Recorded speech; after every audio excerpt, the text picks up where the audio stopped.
प्रधानमंत्री कृषि सिंचाई योजना सचेतनता कार्यक्रम अनुष्ठित जमनकिरा ब्लॉक अंतर्गत फासीमाल ग्राम पंचायत प्रांगण में प्रकल्प निर्देशक जल विभाजिका संबलपुर आनुकूल्य प्रधानमंत्री कृषि सिंचाई योजना अधीन एक सचेतनता कार्यक्रम फासीमाल जल विभाजिकार अध्यक्ष विनय नायक और धीरेन नायक नेतृत्व में अनुष्ठित हो जाइछि।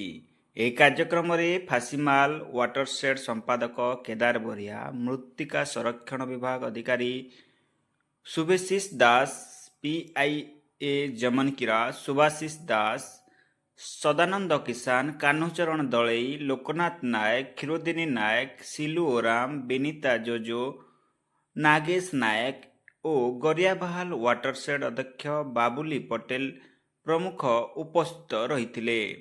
बहु संख्यक चाषी और महिला माने एही सचेतनता कार्यक्रम में जोग देइथिले।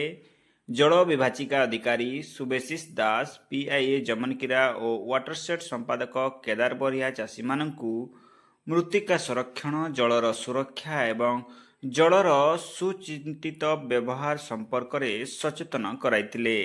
सेमाने कहिथिले जे मृत्तिका और जल संरक्षण माध्यम कृषि उत्पादन वृद्धि सहित चाषी माने आर्थिक भाव स्वावलंबी होई पारिबे। परवर्ती समय सांस्कृतिक कार्यक्रम अधीन पथप्रांत नाटक परिवेषण करा जाई प्रधानमंत्री कृषि सिंचाई योजना और जल संरक्षण संपर्कित विभिन्न विषय उपरे सचेतनता सृष्टि करा जायतिला।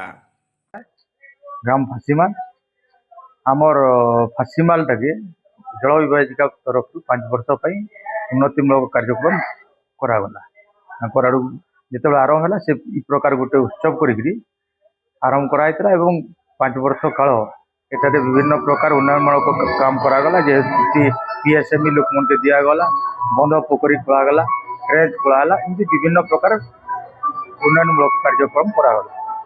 वर्तमान आज जिते बड़े आमर 5 वर्ष पूर्त हो गला आज गोटे पथप्रांतर नाटक जरिया ग्रामवासी को सचेतन करके आज समापन उत्सव पालन करा।